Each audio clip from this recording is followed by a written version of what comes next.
Hello guys, welcome back to our channel. Episode ആരംഭിക്കുമ്പോൾ കാണിക്കുന്നത് ഗായത്രി വില്ലയാണ്. വിശാലിന്റെ ചോരയിൽ ഒരു കുഞ്ഞുണ്ടായ പിന്നെ പറഞ്ഞിട്ട് ഒരു കാര്യവുമില്ലെന്ന് പ്രതാപം പറയുകയാണ്. എടാ പ്രതാപ, പാർവതി ഇത്രയും കടന്ന് ചിന്തിക്കുമെന്ന് നമ്മളാരും അറിഞ്ഞില്ലല്ലോ. ഇനിയിപ്പോൾ എന്താണെങ്കിലും അവസാന നിമിഷം ഇത് തടയാൻ ഒരു വഴിയുമില്ല. എന്താണെങ്കിലും പാർവതിനെയും വിശാലിനെയും ഒന്നിച്ച് ജീവിക്കാൻ ഞാൻ സമ്മതിക്കില്ല. അതിനുള്ള കാര്യങ്ങളെല്ലാം ഞാൻ ചെയ്തോളാമെന്നും പ്രഭാവതി പ്രതാപനോട് പറയുന്നു. പിന്നീട് കാണിക്കുന്നത് ജാസ്മിനെയാണ്. ജാസ്മിൻ അടുക്കളയിലേക്ക് ചെന്ന് വിശാലിനും പാർവതിക്കുമുള്ള പാലിലേക്ക് നോക്കുകയാണ്. തുടർന്ന് തന്റെ കുപ്പിയിലെ മരുന്നെടുത്ത് കയ്യിൽ പിടിച്ചിട്ട് ജാസ്മിൻ പറയുകയാണ്, എന്റെ പാർവതി, നീ എന്താ പറഞ്ഞത്? നീ ആദ്യ രാത്രി ആഘോഷിക്കാൻ പോകുന്നെന്നോ? ഈ മരുന്നുണ്ടല്ലോ, അത് ഞാൻ ഈ പാലിൽ കലർത്തി അങ്ങോട്ട് വെച്ചാൽ ഇത് കുടിച്ചാൽ നീ ഛർദ്ദിച്ച് വശം കെടും. പിന്നെ നീ ഛർദ്ദിക്കുന്ന സമയത്ത് എനിക്കെന്താ ചെയ്യാൻ പറ്റുന്നതെന്ന് ഞാൻ കാണിച്ചു തരാമെന്നും പറഞ്ഞുകൊണ്ട് ആ മരുന്ന് പാലിലേക്ക് ചേർക്കുകയാണ് ജാസ്മിൻ. തുടർന്ന് ജാസ്മിൻ പെട്ടെന്ന് ആ പൊടി പാലിൽ കലർത്തിയതിനു ശേഷം ഗ്ലാസ്സിലേക്ക് ഒഴിക്കാൻ ഒരുങ്ങുമ്പോഴാണ് അങ്ങോട്ടേക്ക് ആരോ വരുന്നത്. പെട്ടെന്ന് തന്നെ ജാസ്മിൻ മരുന്നിന്റെ കുപ്പിയും എടുത്ത് അവിടെ മറഞ്ഞു നിൽക്കുകയാണ്.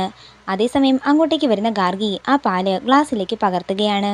അങ്ങനെ ഗാർഗി അവിടെ നിന്ന് പോയതിനു ശേഷം ചിരിച്ചുകൊണ്ട് ജാസ്മിനും പുറത്തേക്ക് പോകുന്നു.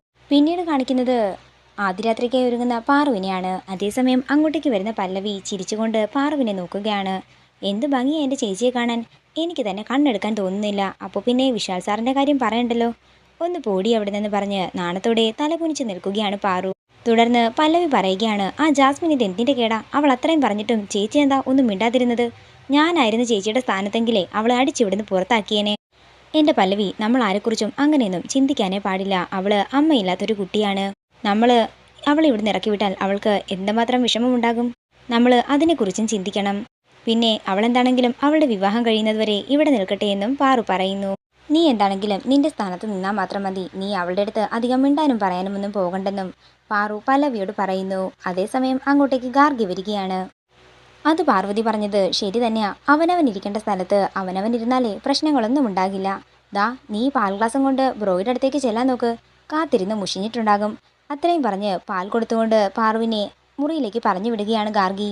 അങ്ങനെ പാറുവും ഗാർഗിയും അവിടെ നിന്ന് പോയതിനു ശേഷം പല്ലവി മനസ്സിൽ പറയുകയാണ്, ഇനി എന്നാണാവോ എൻ്റെ ആതിരത്തിൽ നടക്കുന്നത്? അതിന് വിപിൻ സാർ ഒന്ന് സമ്മതം പറയണ്ടേ എന്ന് പല്ലവി പറയുന്നു. പിന്നീട് കാണിക്കുന്നത് വിശാലിനെയാണ്. അലങ്കരിച്ച മണിയറയിൽ പാറുവിനെയും കാത്തിരിക്കുകയാണ് വിശാൽ. അങ്ങനെ പാറു പാലും കൊണ്ട് മുറിയിലേക്ക് ചെല്ലുമ്പോൾ പാറുവിനെ ചിരിച്ചുകൊണ്ട് നോക്കുകയാണ് വിശാൽ.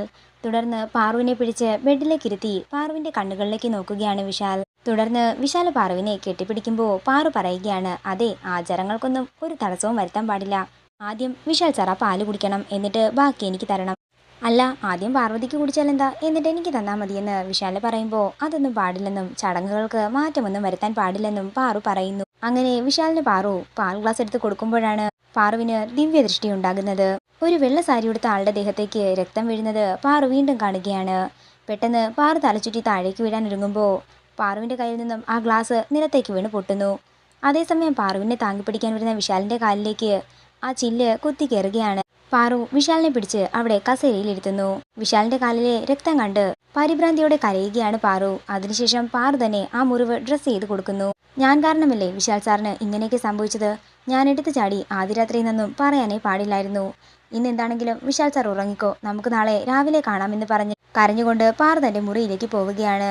ഇതെല്ലാം വിഷമത്തോടെ നോക്കിയിരിക്കുകയാണ് വിശാലും. പിന്നീട് കാണിക്കുന്നത് ജാസ്മിനെയാണ്. അവർ ആ പാല് കുടിച്ചിട്ടുണ്ടാകുമോ? കുടിച്ചിട്ടുണ്ടെങ്കിൽ അവളുടെ ഛർദ്ദലിന്റെ ശബ്ദം കേൾക്കേണ്ട സമയം കഴിഞ്ഞല്ലോ. കാര്യങ്ങളെല്ലാം ഒന്ന് പെട്ടെന്ന് നടന്നാൽ മതിയായിരുന്നെന്ന് പറഞ്ഞുകൊണ്ട് ജാസ്മിൻ ഡൈനിങ് ടേബിളിന്റെ അവിടെ ഇരിക്കുകയാണ്. അതേസമയം വെള്ളം എടുക്കാൻ വരുന്ന ഗാർഗി ജാസ്മിനെ കാണുന്നു. ഇവക്കിതെന്തു പറ്റി എന്ന് പറഞ്ഞുകൊണ്ട് ജാസ്മിന്റെ അടുത്തേക്ക് വരികയാണ് ഗാർഗി. എന്താ ജാസ്മിൻ, നീ ഉറങ്ങുന്നില്ലേ? ഇല്ല, എനിക്ക് ഉറക്കം വരുന്നില്ല. നിനക്കെന്താ? നീ പോയി കിടക്കാൻ ജാസ്മിൻ ഗാർഗിയോട് ദേഷ്യത്തോടെ പറയുകയാണ്. നിനക്കുറക്കം വരാത്തതിന്റെ കാരണമൊക്കെ എനിക്ക് മനസ്സിലായി. ഇന്നത്തോടെ നിന്റെ പ്രതീക്ഷകളൊക്കെ തെറ്റിയല്ലോ. അതിന്റെ നിരാശയിലല്ലേ നിനക്കുറക്കം വരാത്തത്?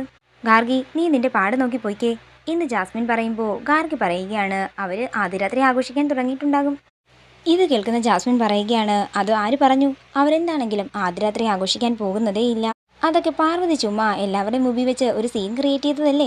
എന്താ ജാസ്മിൻ, നിനക്ക് ഇത്ര ഉറപ്പെന്ന് ഗാർഗി ചോദിക്കുമ്പോൾ ജാസ്മിൻ പറയുകയാണ്, അതൊക്കെയുണ്ട്, നീ കണ്ടോ, വിശാല് അത്ര ബോധമില്ലാത്തവനൊന്നുമല്ലല്ലോ എന്നൊക്കെ ജാസ്മിൻ പറയുമ്പോൾ ഗാർഗി പറയുകയാണ്, എൻ്റെ ജാസ്മിൻ, നീ ഇനിയെങ്കിലും യാഥാർത്ഥ്യത്തോട് പൊരുത്തപ്പെടാൻ നോക്ക്. ഇനിയെങ്കിലും മറ്റാരെങ്കിലും കണ്ടെത്തി വിവാഹം ചെയ്യാനും നോക്ക്. അത്രയും പറഞ്ഞുകൊണ്ട് ഗാർഗി അവിടെ നിന്ന് പോകുമ്പോൾ എന്താണെങ്കിലും അവരുടെ ആദ്യ രാത്രി നടക്കില്ലെന്ന് തന്നെ ഉറപ്പിച്ച് പറയുകയാണ് ജാസ്മിൻ. ഇതോടുകൂടി ഇന്നത്തെ എപ്പിസോഡ് ഇവിടെ തീരുകയാണ്. വീഡിയോ ഇഷ്ടമായെങ്കിൽ മറക്കാതെ ലൈക്ക് ചെയ്യുക, ഷെയർ ചെയ്യുക, കമൻറ്റ് ചെയ്യുക. കൂടുതൽ സീരിയൽ അപ്ഡേറ്റ്സിനായി മറക്കാതെ സബ്സ്ക്രൈബ് ചെയ്യുക നയൻസ് ക്രിയേഷൻസ്.